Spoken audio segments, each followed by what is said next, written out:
E aí, vai tentar que algum vestibular apelão que cai química quântica e você não sabe nada disso? Então fica atento aí para a continuidade da nossa série aqui, do Intensivão de Química, que nós vamos trazer esses tópicos para você. Ainda não tenho vinheta, portanto, imagine uma abertura legal aqui e uma música maneira. Vamos pro vídeo. E aí, meus queridos, beleza? Tudo certinho? Galera, então, mais um vídeo pro nosso canal, mais um vídeo pro Intensivo de Química, para você que vai tentar o vestibular, tá com dificuldade aí pro colégio aí, tá, nas provas, né? Esse vídeo que provavelmente tá saindo na semana do Natal, eu sei que é um pouco estranho lançar vídeo de Química na semana do Natal, mas, cara, eu tenho que lançar aí, tipo, com uma certa regularidade, porque senão a plataforma diminui a relevância dos vídeos e acaba, tipo, exibindo para menos pessoas. Então eu vou lançar nesse período do Natal mesmo. Se você vai assistir agora ou vai assistir depois, eu não sei, qualquer coisa salve aí e assista depois, beleza? Mas eu tenho que continuar lançando aqui, porque nós temos muito conteúdo, galera. Se eu ficar deixando aqui para depois, meu, vai atrasar, assim, tipo, o lançamento das outras aulas, tá? Nós estamos bem no começo do conteúdo que seria da primeira série de ensino médio, tá bom? E, cara, nós temos até a terceira série de conteúdo, é conteúdo pra caramba, tá bom? Nesse meio tempo, claro, que talvez eu faça alguns vídeos, assim, abordando alguns outros assuntos, mas agora, daqui pra frente, vai ter muito essa questão do nosso intensivão de química, tá bom? Conforme eu falei, assim, esses vídeos aqui, essas próximas aulas, serão principalmente para abordar aqueles aspectos de química quântica que caem em alguns vestibulares um pouco mais complicados, como, por exemplo, o ITA, tá? Então, assim, nas últimas duas aulas eu falei dos modelos atômicos principais, que os que mais caem em vestibular e geralmente no ensino médio, que é Dalton, Thomson, Rutherford e Bohr, tá bom? Eu passei a ideia geral de cada um desses modelos, dessas teorias, mas agora eu vou começar a especificar um pouco mais em alguns pontos assim da teoria atômica que foi desenvolvido muitas vezes na mesma época que alguns desses cientistas, tá? Então vocês vão ver que alguns aspectos que a gente viu nas duas aulas anteriores vai fazer bem mais sentido agora, tá bom? Então tá, galera, nessa aula de hoje talvez ela vai ficar um pouco mais curta do que as outras, porque assim, assunto que é um pouco mais complexo, eu prefiro deixar tipo, em uma aula só, entende? Mesmo que a aula fique um pouco mais curta, mas eu quero não deixar a aula tão densa, porque senão vai bagunçar a ideia de vocês, tá bom, galera? Nessa aula aqui eu vou falar um pouco sobre radiação eletromagnética. Então, mudando para a tela aqui, para vocês poderem ver aqui a tela onde eu escrevo as paradinhas aqui, o que é radiação eletromagnética? Basicamente uma oscilação de campos elétricos e magnéticos em forma de onda, tá? Muito bem. Vou pegar uma imagem aqui dessas ondas eletromagnéticas, como é que elas são representadas, tá? Para ficar um pouco mais fácil de visualizar. Muito bem, galera. Então tá aqui a imagem aqui de uma representação de ondas eletromagnéticas, tá? Então assim, essas ondas aqui que é em formato de senoide, tá bom? Então você tem aqui um eixo campo elétrico, outro campo magnético. Cara, essa parte aqui é muito física, tá? Eu vou passar bem o básico assim para vocês, que é essencial em química. A parte mais física, mais avançada de ondas eletromagnéticas, você vê diretamente com o professor de física. Daí você dá uma olhada aí na plataforma e vê se encontra, né? Outras explicações de um especialista da física, porque ele consegue trazer mais informações para vocês, tá? Eu vou passar bem o básico aqui do que é realmente importante para a gente entender os próximos tópicos do nossas aulas, tá bom? Então, basicamente, então você tem essas ondinhas aqui, né? Então, para cima, para baixo, para cima, para baixo, para cima, para baixo, né? Muito bem. Então, alguns pontos importantes para a gente destacar aqui. Então, assim, comprimento de onda. O que é o comprimento de onda? É basicamente a distância entre o início de uma crista para cima e o final de uma crista para baixo, tá? Aqui ele está colocando como se fosse a metade dessa crista, essa metade dessa onda aqui, metade dessa onda, mas dá na mesma que se eu pegar o comprimento seria isso aqui, ó. Pegar daqui até aqui, é a mesma coisa, tá? Então, essa distância aqui é o comprimento de onda. Então, o início de uma onda para cima até o final de uma onda para baixo, ou vice-versa, assim, tipo, o início de uma onda para baixo, o final de uma onda do lado de cima ali, tá bom? Vou explicar de uma forma bem simples, assim, sem pirar muito, tá, galera? Outra coisa, frequência, basicamente o número de ondas que passam um certo ponto em um segundo, tá? Tá escrito aqui o número de ciclos, mas número de ondas também está correto, tranquilo? Outra coisa, amplitude de onda. Amplitude de onda é basicamente a altura da onda, tá? Então, assim, ó. Então, se eu pegar esse aqui, ó. Tranquilo? Então, a amplitude está aqui. Beleza? Vamos ver mais alguns aspectos aqui. Onde você tem aqui a amplitude igual a zero, que seria essas partes que bem no eixo aqui, nós chamamos de nós, tá? Ou nó. Tipo nó, tipo de cadarço, assim, tá ligado? De corda, assim. Nó é quando a amplitude é igual a zero, beleza? Outra coisa, a velocidade de uma onda ela é calculada basicamente considerando o comprimento da onda vezes a frequência. Tranquilo?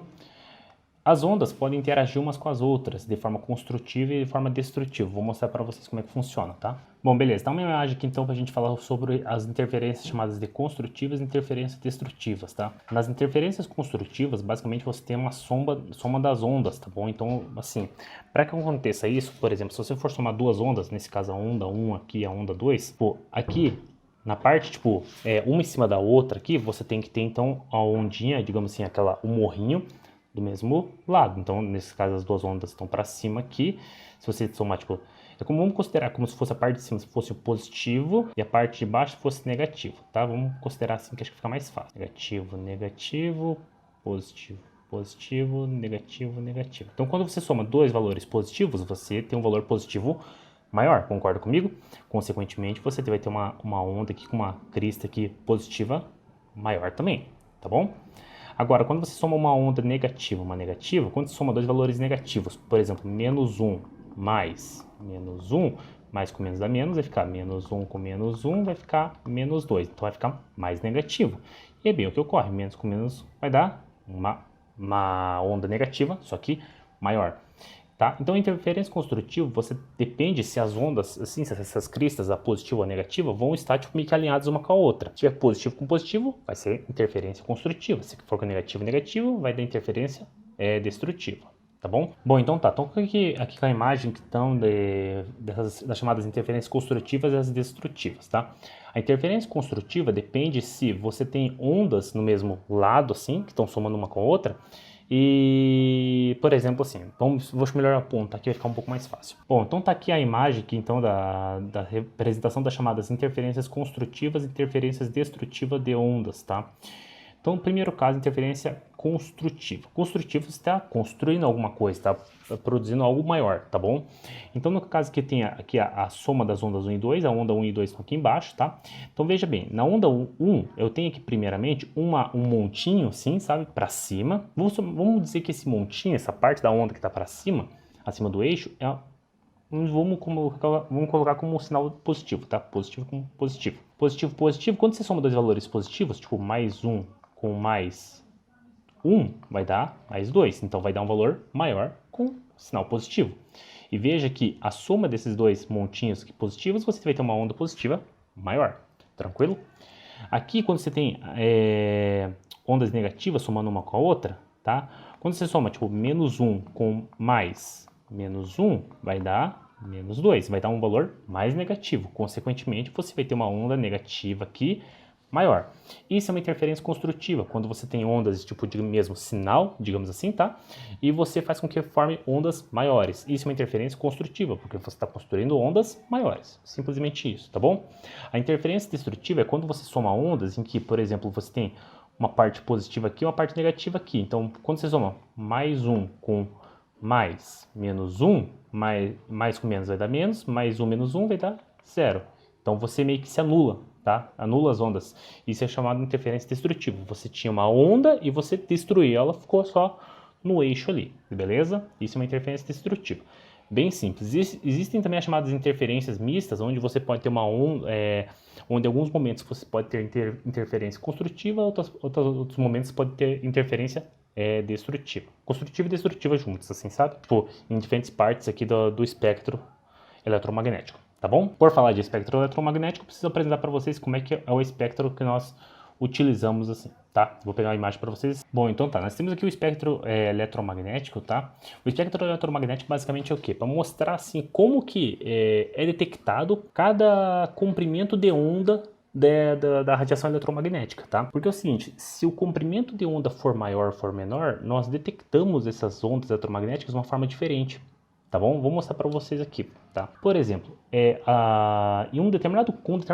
uma faixa de comprimentos de onda, nós detectamos as ondas eletromagnéticas na forma de luz visível. Então, as cores que nós enxergamos ali, quer dizer o quê? Que tem ali envolvido a radiação eletromagnética referente a um comprimento de onda. Só para vocês terem uma noção aqui, as cores do espectro visível da luz, elas abrangem uma faixa de 400 a 700 nanômetros, aproximadamente. Quer dizer, isso aqui, nanômetros, quer dizer que o tamanho do comprimento de onda, tá? Muito bem.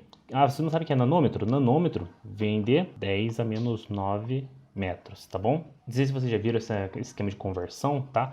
Que seria o seguinte, a unidade normal, nesse caso que a gente está utilizando como fosse o metro, né? Ele é o 10 elevado a 0, que é 1, tá? Então, por exemplo, o quilo é 10 elevado a terceira, o mega é 10 elevado a sexta, o giga é 10 elevado a nona. Agora, os submúltiplos aqui seria, né? Os miligrama, milímetro, vai ser 10 a menos 3.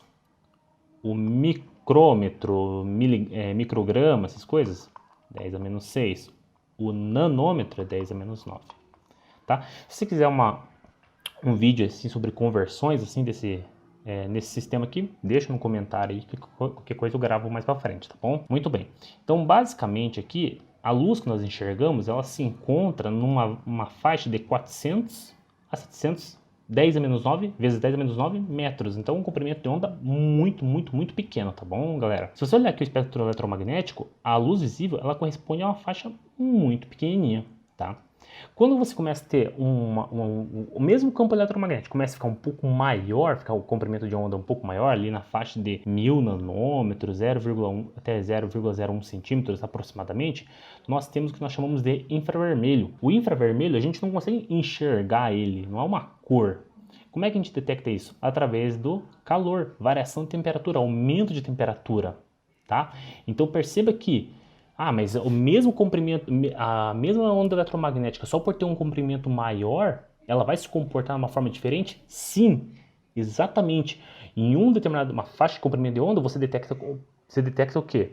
A luz, uma cor, certo? E se você aumentar esse comprimento de onda, você começa a detectar. Como é que a gente vai detectar? Um aumento de temperatura, tá? Que nesse caso é o que? O infravermelho. Quando você aumenta ainda mais esse comprimento de onda, você pode chegar aqui na faixa de ondas de rádio, que são ondas de varia de 1 centímetro até 100 metros aí, tá?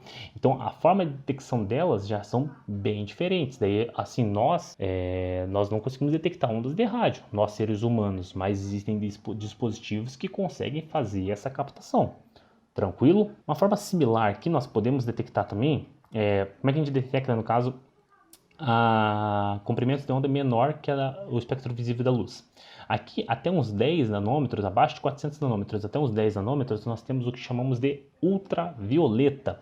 É que ele está acima do violeta, que é a última cor aqui do espectro visível, que é um pouco menos que 400 nanômetros. O ultravioleta, galera, ele é um tipo de luz ali, cara, que ele afeta as ligações químicas. É uma luz que ela já começa a ficar, ela é prejudicial, tá?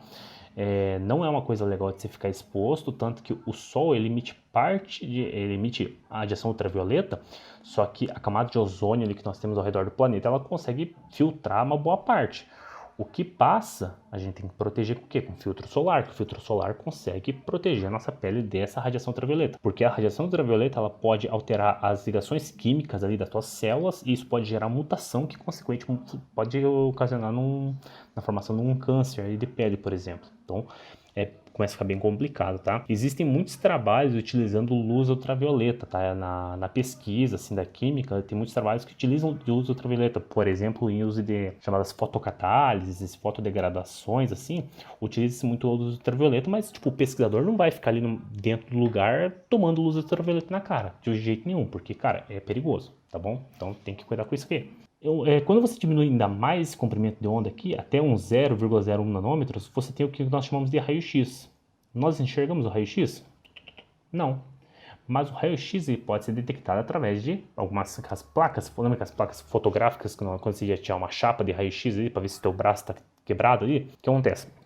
O raio-x é como se fosse uma luz, só que mais forte. A gente não enxerga, tá? Mas considera como se fosse uma luz invisível, tá? Mais forte do que a luz visível, que ela é tão forte que ela consegue atravessar a pele e atravessa músculos também, tá?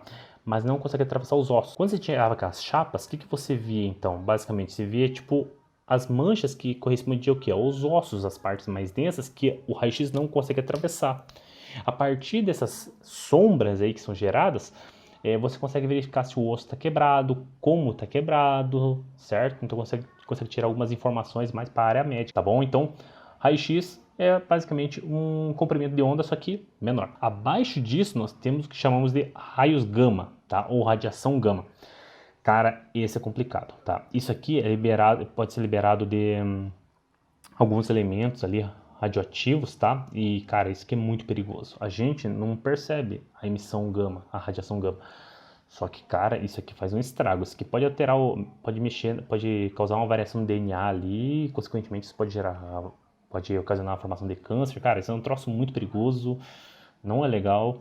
Para quem trabalha em usina nuclear, assim, tipo, se acontece um desastre nuclear, como aconteceu em Chernobyl ali, meu, você pode ser exposto a uma grande quantidade de radiação gama, cara, e dependendo da quantidade, você não dura muito não, velho.